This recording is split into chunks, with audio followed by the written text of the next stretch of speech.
ಇನ್ನು ಕದನ ವಿರಾಮ ಬಳಿಕವೂ ಕೂಡ ಇರಾನ್ ಮೇಲೆಯೂ ದಾಳಿಯಾಗಿದೆಯಂತೆ. ಇರಾನ್ನ ಲಾವನ್ ದ್ವೀಪದ ಮೇಲೆ ದಾಳಿ ನಡೆದಿದೆ ಅಂತ ಹೇಳಿ ಇರಾನ್ ಕೂಡ ಕ್ಲೇಮ್ ಮಾಡ್ತಾ ಇದೆ. ಸದ್ಯಕ್ಕೀಗ ಇರಾನ್ ಅಗ್ನಿಶಾಮಕ ದಳ ಅಲ್ಲಿ ಬಿದ್ದಿರುವಂತಹ ಬೆಂಕಿ ಏನಿದೆ ಅದನ್ನ ನಂದಿಸ್ತಾ ಇದೆ. ಸೊ ಹಾಗಾದ್ರೆ ಒಂದು ಕಡೆ ಈಗ ಕುವೈತ್ UAE ಎಲ್ಲ ಆರೋಪಗಳನ್ನ ಮಾಡ್ತಾ ಇದ್ದಾರೆ, ನಮ್ಮ ಮೇಲೆ ಇರಾನ್ ದಾಳಿ ಮಾಡ್ತಾ ಇದೆ, ಸೀಸ್ ಫೈರ್ ಅಂತ ಹೇಳಿದ ಮೇಲೂ ಕೂಡ ಅದನ್ನು ಒಪ್ಪದಲ್ಲೇನೆ ನಮ್ಮ ಮೇಲೆ ನಡೆಯುವಂಥ ಒಂದು ದಾಳಿಯನ್ನು ಮುಂದುವರಿಸಿದೆ ಇರಾನ್ ಅಂತ ಹೇಳ್ತಾರೆ. ಇನ್ನೊಂದು ಕಡೆ ಇಸ್ರೇಲ್ ಈಗ ನೇರವಾಗಿ ಹೇಳಿಬಿಟ್ಟಿದೆ, ನಾವು ಲೆಬನಾನ್ ಮೇಲೆ ದಾಳಿಯನ್ನು ಮುಂದುವರಿಸ್ತೀವಿ, ಅಲ್ಲಿರುವಂಥ ಹೆಜ್ಬುಲ್ಲಾ ಪಡೆಗಳ ಮೇಲೆ ನಾವು ದಾಳಿಯನ್ನು ಮಾಡ್ತೀವಿ ಅನ್ನುವಂಥದ್ದನ್ನು ಹೇಳಿದೆ. ನಾವು ಒಪ್ಕೊಳ್ಳಲ್ಲ ಆ ಕಂಡೀಷನನ್ನು, ಲೆಬನಾನ್ ಈ ಸೀಸ್ ಫೈರ್ ವ್ಯಾಪ್ತಿಗೆ ಬರೋದಿಲ್ಲ ಅನ್ನುವಂಥದ್ದು ಇಸ್ರೇಲ್ನ ಒಂದು ಘಂಟಾಘೋಷವಾಗಿ ಅದು ಹೇಳಿಬಿಟ್ಟಿದೆ.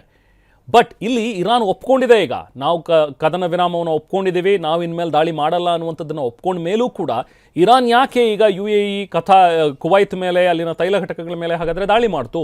ಇದು ಸದ್ಯಕ್ಕಿರುವಂಥ ಪ್ರಶ್ನೆ. ಜೊತೆಗೆ ಪ್ರತಿಯಾಗಿ ಇರಾನ್ ಮೇಲೂ ಕೂಡ ದಾಳಿ ಆಗಿದೆ ಅಂತ ಹೇಳ್ತಾರೆ.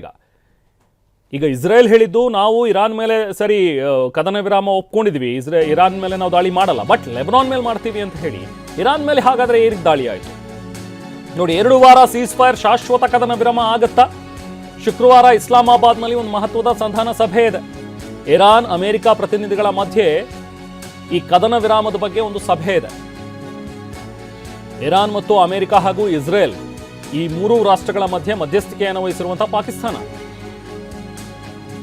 ಜೊತೆಗೆ ಪೆಜೆಶ್ಕಿಯನ್ ಜೊತೆಗೂ ಕೂಡ ಚರ್ಚೆ ಮಾಡಿದ್ದಾರೆ. ಸುಮಾರು 45 ನಿಮಿಷ ಇರಾನ್ನ ಅಧ್ಯಕ್ಷರ ಜೊತೆಗೆ ಪಾಕ್ PM ಶಹಬಾಜ್ ಶರೀಫ್ ಮಾತುಕತೆಯನ್ನು ನಡೆಸಿದ್ದಾರೆ.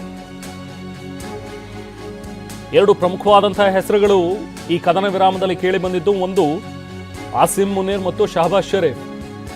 ಇವರಿಬ್ಬರು ಮಧ್ಯಸ್ಥಿಕೆಯನ್ನು ವಹಿಸಿ ಇರಾನ್ ಮತ್ತು ಇಸ್ರೇಲ್ ಹಾಗೂ ಅಮೆರಿಕದ ನಡುವೆ ಕದನ ವಿರಾಮಕ್ಕೆ ಶ್ರಮಿಸಿದ್ರು ಅನ್ನುವಂಥದ್ರ ಬಗ್ಗೆ ಸ್ವತಃ ಡೊನಾಲ್ಡ್ ಟ್ರಂಪ್ ಕಡೆಯಿಂದಲೂ ಕೂಡ ಅಭಿನಂದನೆಗಳು ವ್ಯಕ್ತವಾಯಿತು.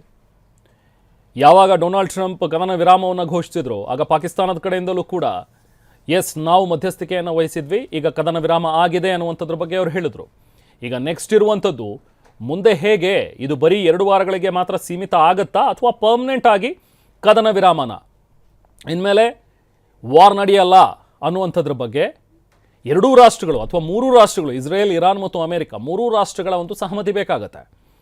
ಸೊ ಅದು ಪಾಕಿಸ್ತಾನದ ಇಸ್ಲಾಮಾಬಾದ್ನಲ್ಲಿ ಮಧ್ಯಸ್ಥಿಕೆಯ ಸಭೆ ನಡೆಯುತ್ತೆ ಅನ್ನುವಂಥದ್ದನ್ನು ಹೇಳ್ತಾ ಇದ್ದಾರೆ. ಇದೇ ಒಂದು ನಿಟ್ಟಿನಲ್ಲಿ ಸುಮಾರು 45 ನಿಮಿಷ ಕಾಲ ಇರಾನ್ ಅಧ್ಯಕ್ಷ ಪೆಜೆಶ್ಕಿಯನ್ ಜೊತೆಗೆ ಪಾಕಿಸ್ತಾನದ PM ಶಹಬಾಜ್ ಶರೀಫ್ ಕೂಡ ಚರ್ಚೆಯನ್ನು ನಡೆಸಿದ್ದಾರೆ.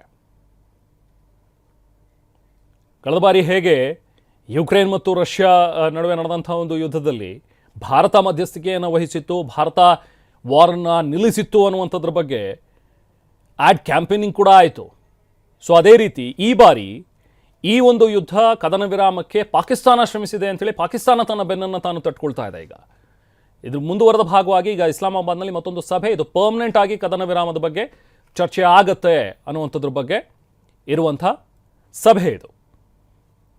ಇದಕ್ಕೆ ಪ್ರಾರಂಭವಾಗಿ ಈಗಾಗಲೇ ಪೆಜೆಶ್ಕಿಯನ್ ಜೊತೆಗೆ ಮಾತುಕತೆಯನ್ನು ನಡೆಸಿರುವಂತಹ ಪಾಕಿಸ್ತಾನದ ಪ್ರಧಾನಿ ಶಹಬಾಜ್ ಶರೀಫ್